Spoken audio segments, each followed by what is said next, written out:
Hello everyone, welcome to my Thursday afternoon 1 minute forecast. Meteorologist Hunter Benstock here. And we're going to start off with a look at satellite and radar. Now, right here at about 1:20 p.m., we're starting to see those rain showers develop in the more western portions of the state. We actually do have a thunderstorm working its way there and then near the southern border of North Dakota into the eastern portions of the state. So we're starting to see that convective activity, and it's going to continue to build through this afternoon. Really 2 to 4 p.m. is where it's going to start really picking up speed here, and we're going to finally start to see some of those thunderstorms developing more in the more south central portions of the state.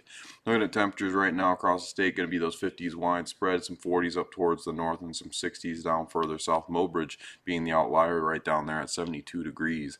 Our lows for tonight, we're going to see those 30s and 40s once again. Now we have those frost risks coming back. It's going to be a colder night tonight. 36 for Dickinson, 36 for Wolf Point, 37 for Stanley, and 37 for Bottineau. Now, high temperatures for Friday, we're really not going to get all that warm. We're going to get into those upper 50s for some folks, lower 50s for many, even a couple of 40s out there in the far northeastern portions of the state. Now, our wind speed and direction right now, we've got a lot of those easterlies going on right now, and we're in those teens and 20s for those sustained winds, so some fairly strong winds as it is. Bowman sitting at 28 miles an hour, and we do have gusts this afternoon.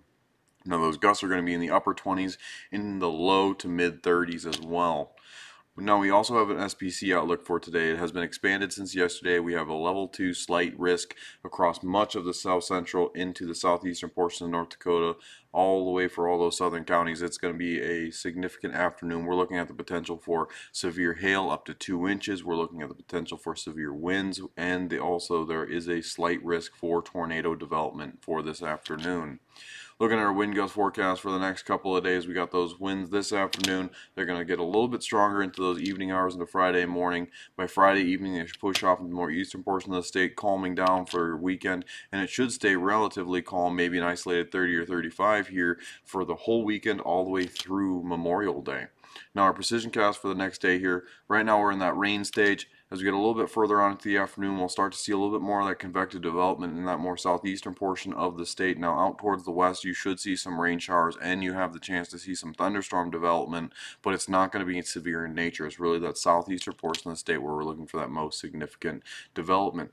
Now, we're going to see it get pretty strong here by around 7 p.m., and then after that, it's going to start weakening. Now, it's by 11 p.m. where most of that risk has dissipated, and then we're going to see rain showers in the western portion of the state and those thunderstorms out towards the east turning into those rain showers.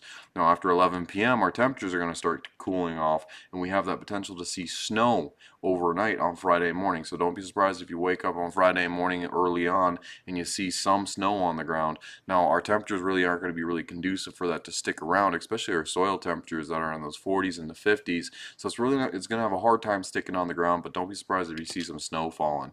Now, as we get into Friday afternoon, we've got another rain chance coming back. You might see an isolated lightning strike as well, but a whole lot less energy for Friday evening than there is tonight.